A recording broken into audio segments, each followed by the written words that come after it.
I used to think growing old with someone meant growing together. But I was wrong. It started with the glow on her face, a glow I didn't put there. My wife said it was just self-care, but her eyes sparkled with secrets. She started humming again, wearing perfume at odd hours, checking her phone with that half smile, the one she used to have when we first fell in love. Then one night, I found her crying on the porch. She whispered, "I just want to feel alive again." I wrapped my arms around her. But those tears, they weren't for me. They never were. And when I finally found out the truth, it aged me 10 years in a moment. But karma? It worked faster on her. Much faster. It began with a flicker.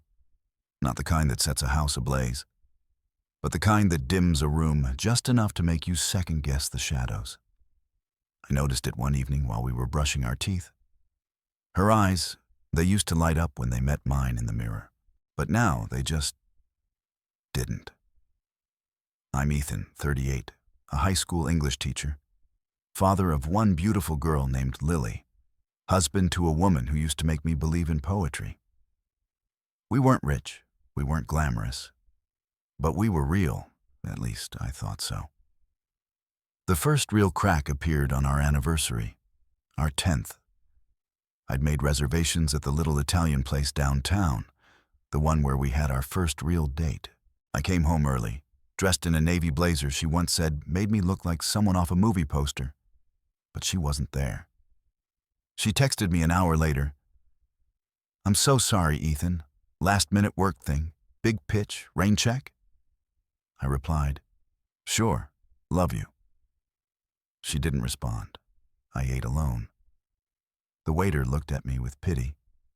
I tried the lasagna, but it was bland without her laughter across the table.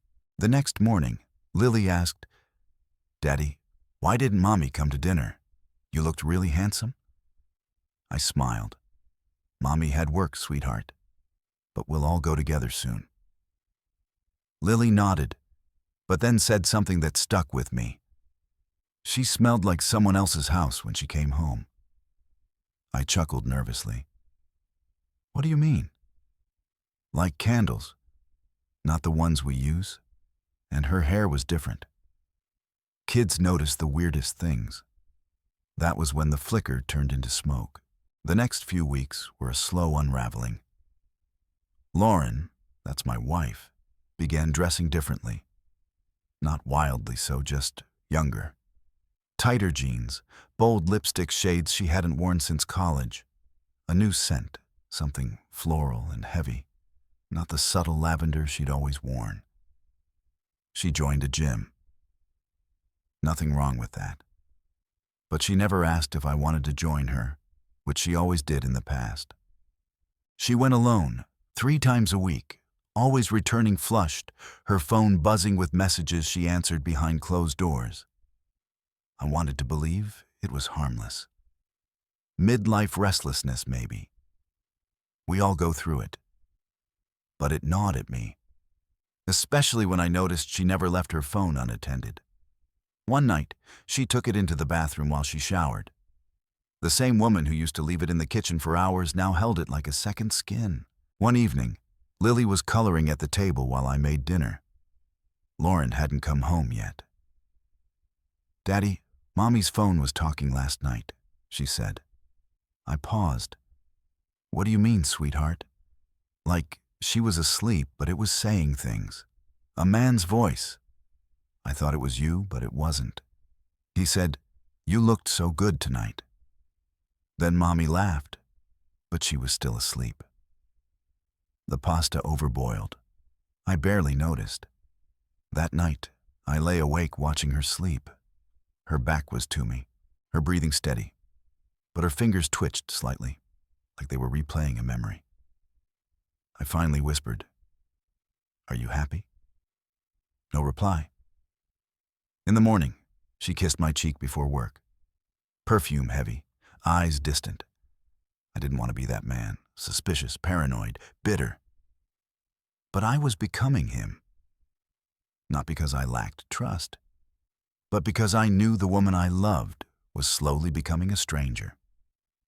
I started keeping a journal, not because I needed evidence, not yet, but because I needed to remind myself I wasn't imagining things. And on page 1, I wrote, "The woman sleeping beside me is not the woman I married." I first saw his name on our phone bill. Back when Lauren and I were still on a shared plan, I'd occasionally check the usage when we went over our data limit. It had been months since I last looked, but something compelled me that morning. Maybe it was the way she smiled while texting, a smile I hadn't seen directed at me in years. There it was. Brandon. Repeated. Dozens of times. Morning, lunch, midnight. I didn't know a Brandon. And more importantly, Lauren didn't either. At least not until recently. I stared at the log. Some messages were 2 minutes apart. Some were hour-long calls. I copied the number and saved it on my phone without a name, just in case. I tried to tell myself it could be harmless. A work colleague, a client. But deep down, my gut knew. And guts don't lie. Only hearts do. That night, I asked her about her day. She said it was fine. Long meetings, tough clients, late lunch. I nodded. Then I asked, "Do you know anyone named Brandon?" She blinked. Just for a second. But enough. "Brandon?" she repeated. "Oh, yeah, new client. Real estate guy. Why?" "Just curious. I saw his name on our bill." She turned away, busying herself with folding laundry that didn't need folding. "Yeah, we've been in touch a lot. Big project." I didn't press, not yet. But that night, while she showered, I dialed the number. It rang twice. Then a man's voice answered. "Hey, babe, you miss me already?" I froze. Silence. He repeated, "Lauren?" I hung up. My heart pounded, not from surprise, from confirmation. In that moment, it wasn't anger I felt. It was grief, a deep, slow ache that seeped into my bones. My wife was in love with another man, and she didn't even try to hide it anymore. Not really. But I wasn't ready to confront her. Not yet. I needed more. Not to punish her, but to protect myself from ever doubting what I knew again. Because the worst kind of betrayal isn't just cheating. It's when someone makes you feel insane for noticing the truth. I started noticing the way she looked at herself in mirrors. Not with self-doubt like before. Not with the soft smile she used to give when she caught me watching. Now, it was something different. Narcissistic almost. Like she was seeing a version of herself reborn. She straightened her posture, practiced smiles, turned slightly left, then right. Sometimes she'd whisper something under her breath. I once caught her mouthing, "You still got it." I wish I could say I felt angry. But what I felt was worse. Invisible. One morning, while she was in the shower, I looked through her bag. I hated myself for it. The invasion, the desperation. But I found what I was looking for. A hotel keycard. Room 709. No hotel name, just the number etched on plastic. I took a photo and put it back exactly as I found it. Later that night, I said, "We should take a weekend trip. Just us. Like old times." She smiled politely. "I'm swamped, honey. Maybe next month?" And just like that, the air between us thinned. I wanted to scream, to accuse. But I didn't. Because something inside me shifted. For months, I'd been mourning the loss of my wife. But now, I started grieving the loss of myself. The man I used to be, spontaneous, trusting, alive, had become someone who monitored phone bills and inspected purses. Someone who questioned everything and still hoped for nothing. And the worst part? She didn't even notice I was fading. She was too busy falling in love with her reflection, the one Brandon painted for her. But reflections lie, and mirrors crack, and soon, so would she. It was a Thursday. Lily was spending the night at her friend Emma's for a school project, and Lauren said she had a client dinner she couldn't miss. She left the house in a crimson dress, the kind she used to wear on our anniversaries. She didn't know I had the number, or the hotel address I'd found by tracing the keycard's code through the hotel's online booking system. A trick I never thought I'd need. At 8:47 p.m., I sat in the hotel parking lot. Heart pounding, hands sweating. I wasn't sure what I expected. A confrontation? Proof? Closure? But what I got was a story burned into my memory. At 9:03 p.m., I saw her step out of the elevator, laughing. Her arm wrapped around Brandon's. He was taller than me. Younger, maybe by 10 years. Clean cut. The kind of guy with a trust fund smile and nothing behind his eyes. They didn't notice me, or maybe they did and didn't care. They walked past the glass doors, and just before disappearing into the hallway toward room 709, Lauren paused. She checked her reflection in the window, tilted her chin, smirked. And in that moment, I felt something I hadn't expected. Release. Not rage, not heartbreak, just clarity. This wasn't about me being unworthy. It was about her being lost. I drove home slowly. No music. Just the sound of tires humming on asphalt and the weight of finality settling on my chest. When she returned home the next morning, she acted like nothing happened. Kissed me on the cheek, asked if I wanted pancakes. I nodded. Not because I wanted breakfast, but because I knew I was done pretending. And sometimes, that's how endings begin.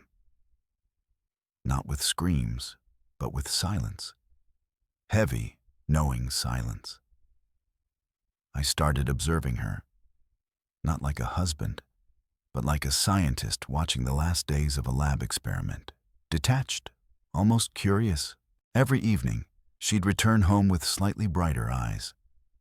Every night, she'd crawl into bed next to me and whisper, "Good night, love," as if the day hadn't just been spent in someone else's arms.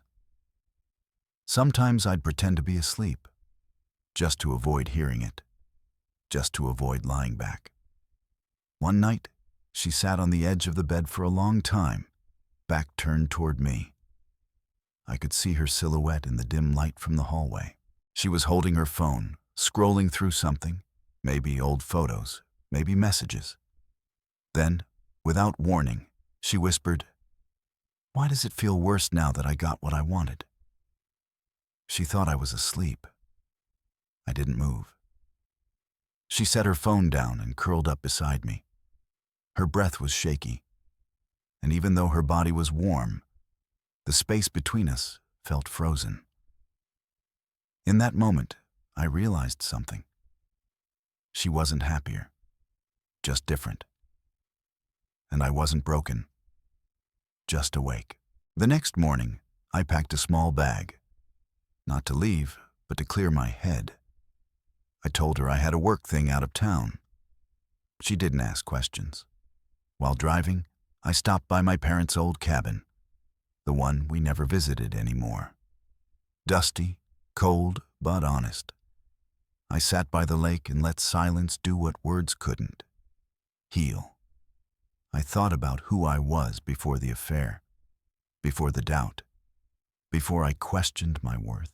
And I promised myself, I won't become the person who keeps living in someone else's lie. I'd find my way back, not to her, but to me. When I returned home after 2 days at the lake, Lauren greeted me like nothing had changed. "Was it productive?" she asked, setting down her wine glass.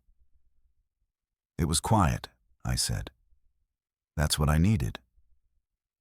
She nodded, not really listening, already turning back to her phone. Probably checking if Brandon had messaged.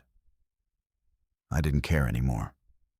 That evening, I passed by the hallway where our family photos hung, or used to hang. One was missing, the one from Lily's birthday last year. Lauren had framed it herself. We were all in matching flannel, her idea. I found the broken frame in the trash. Glass shattered, picture torn, not a mistake, a decision. Later, when Lily got home from school, she asked me, "Dad, why is Mommy always texting?" I crouched beside her, heart cracking, and said the only thing I could. Sometimes grown-ups forget what matters. That night, Lauren came to bed in silence. But this time, I didn't pretend to sleep. "I saw the photo frame," I said quietly. She didn't answer. "You could have just told me you were done." Still nothing. Just her breathing, sharper now. "I'm not the enemy, Lauren. I'm just the one you left behind before walking away." She got up, muttered something about needing air, and left the room. And in that echo of footsteps, I felt the full collapse. Not because she was gone, but because I was still there, waiting for something that would never return. The next morning, I emailed a therapist. Not for her, for me. If I was going to rebuild, I'd need more than silence. I'd need truth. And truth, no matter how painful, was something I could still own. It happened on a Tuesday. Lauren came home early from work, which was rare. Her heels clicked like thunder on the hardwood floor. She didn't even take off her coat, just stood in the kitchen, staring blankly at the fridge, as if waiting for it to say something. I watched her from the hallway. After a moment, she poured herself a glass of wine, then another. No words, no eye contact. Finally, I stepped forward. "Rough day?" She laughed, not bitter, but hollow. "He ended it." I didn't ask who. I didn't have to. She continued, eyes unfocused. Said he needed someone with less complications. Someone who didn't have a kid or a past. For a moment, I felt something dangerous. Satisfaction. But it vanished quickly. Because despite everything, watching someone crumble still hurts. Even when they hurt you first. Lauren sat at the table, hands trembling. "He said I made him feel old. Can you believe that? After everything?" She looked at me then. Really looked. Like she remembered I was a person, not just a backdrop in her unraveling. And for the first time, I didn't try to comfort her. Instead, I said softly, "Now you know how I felt?" She didn't cry. She just stared. A long, brutal silence. Then she whispered, "Do you hate me?" I shook my head. "No, but I'm learning to love myself enough to walk away." She didn't follow me as I went upstairs. Didn't call out. Didn't plead. Because deep down, she knew the truth. She'd already left me, long before Brandon left her. The next morning, Lily came downstairs holding a piece of paper. "Daddy, look what I made," she beamed. It was a drawing of our family. Stick figures, me, her, and Lauren. But something was off. Lauren's figure stood far away, near the edge of the paper, eyes drawn as small black dots. Mine had a big smile. Lily stood between us, arms reaching out. She said she's too busy for bedtime again, Lily mumbled, clutching the paper. I knelt beside her. She still loves you, even if she forgets how to show it sometimes. She nodded slowly, then added, "I think you love better." That hit harder than anything Lauren had ever done. That night, I tucked Lily in and held her hand until she fell asleep. I stared at the ceiling for hours, asking myself one question. Is this the environment I want her to grow up in? A home with two people who don't even speak. A house where love has to be guessed. The next morning, I drafted the outline of a custody plan. Not to hurt Lauren, but to protect Lily.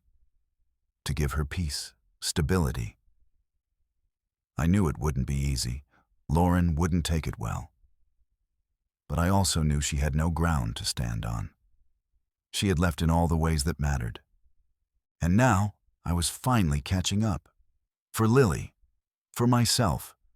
For the man I used to be before I made excuses for being invisible. It was a Sunday afternoon when I finally brought it up.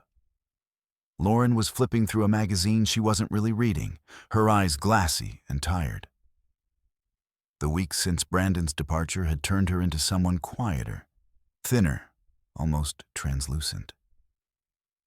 "I want to talk about Lily," I said gently. She looked up, guarded. "I think we should try a shared custody arrangement. Something stable.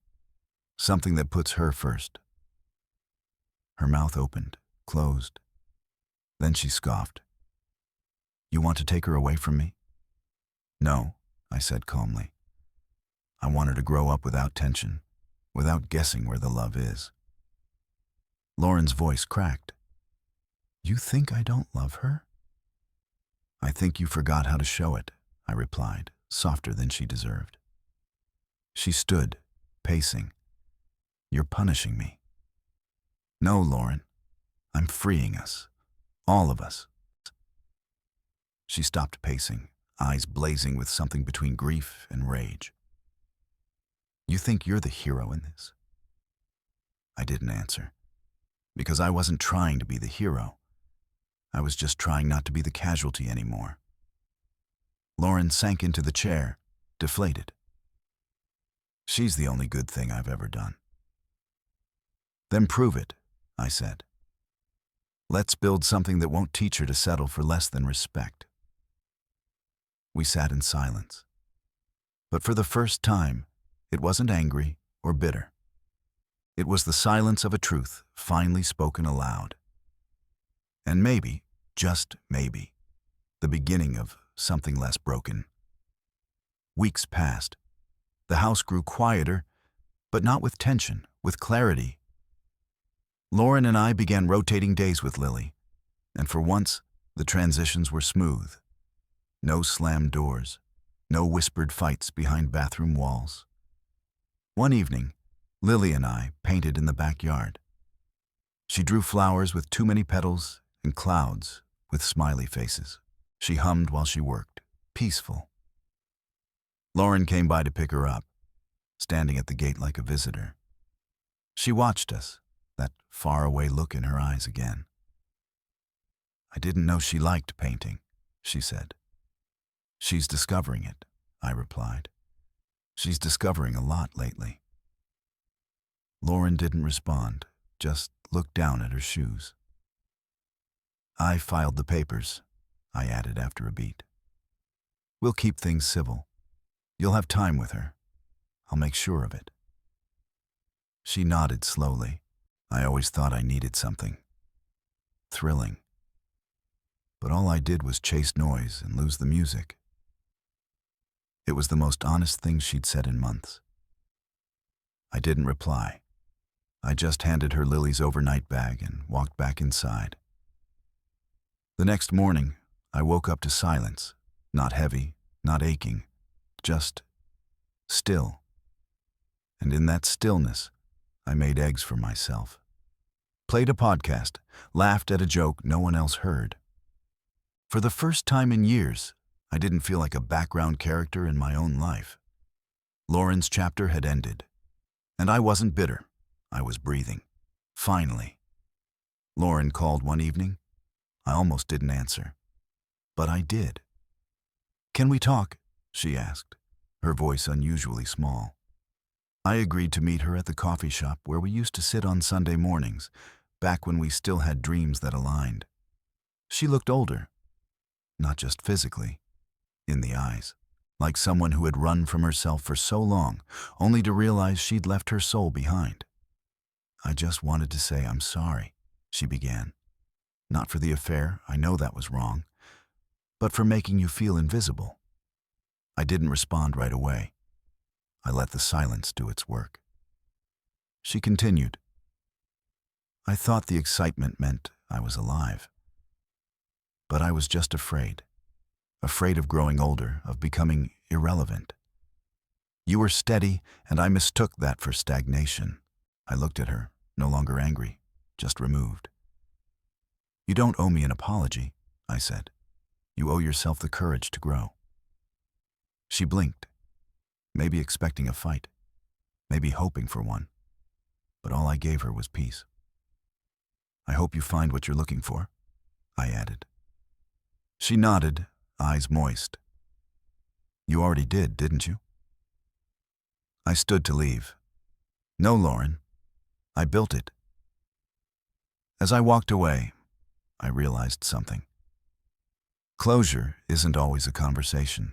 Sometimes, it's knowing you no longer need one. I found myself at the park one evening, watching Lily play on the swings.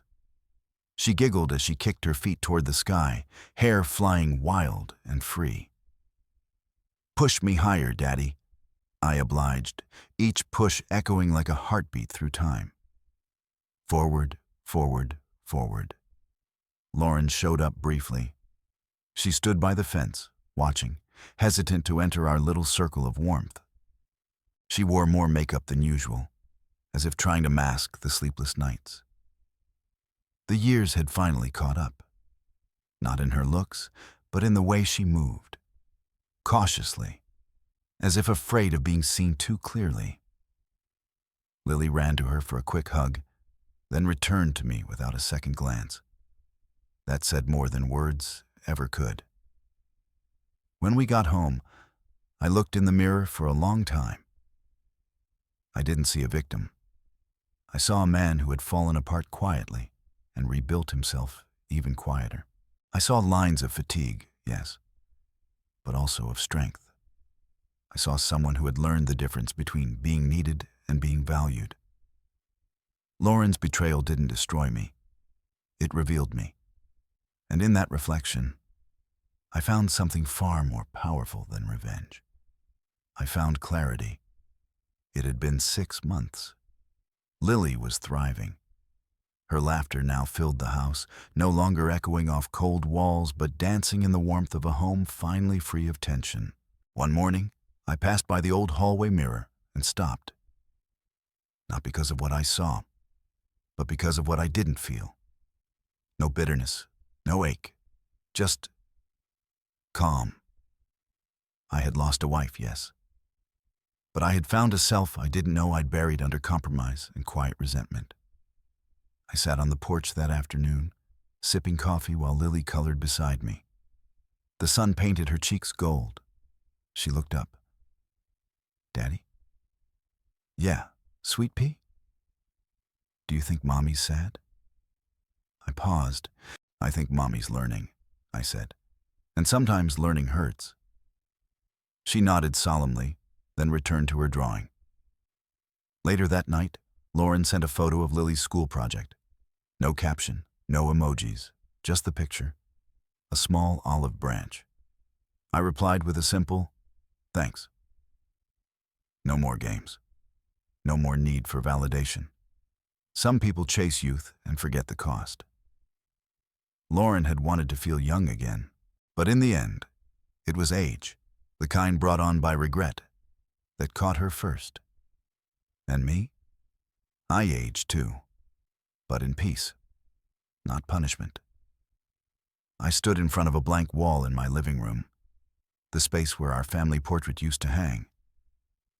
It had been empty for months. I hadn't replaced it. Not because I couldn't, but because I hadn't known what to put there. But today, I framed a photo Lily took with her toy camera, the one where I was laughing, mid-sentence, coffee in hand, her crayon drawing in the background. Not posed, not perfect, but real. I hung it up without ceremony, just a quiet nod to what mattered now. Behind me, the wind rustled through the window screen. No ghosts, no echoes, just breath, just life. Lauren would always be part of my story, but But she was no longer the narrator. I was.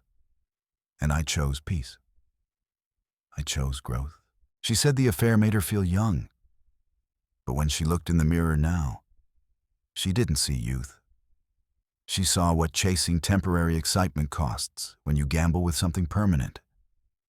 And me? I didn't chase anything anymore. I simply stood still and let peace find me. That's how healing works. Not loud, but lasting. Months turned into a year. I no longer measured time by what had been lost, but by what had been built. Lily began painting, not just coloring, real strokes, real intention. One day she brought home a piece with two figures, one tall with tired eyes but a wide smile, the other small, beaming under a golden sun. "Is that us?" I asked. She nodded. "You're happy now, Daddy?" And I was. Lauren, I heard, moved into a smaller apartment across town. Her relationship with that man had ended. No drama, just a quiet unraveling. Sometimes karma isn't thunder. It's silence. It's the sound of a door closing and no one waiting on the other side. I didn't gloat. I didn't need to. Because revenge is temporary. But healing? That's forever. And in that quiet victory, I found everything she thought she'd taken from me. And more. Not just peace, but power. Not over her, but within me.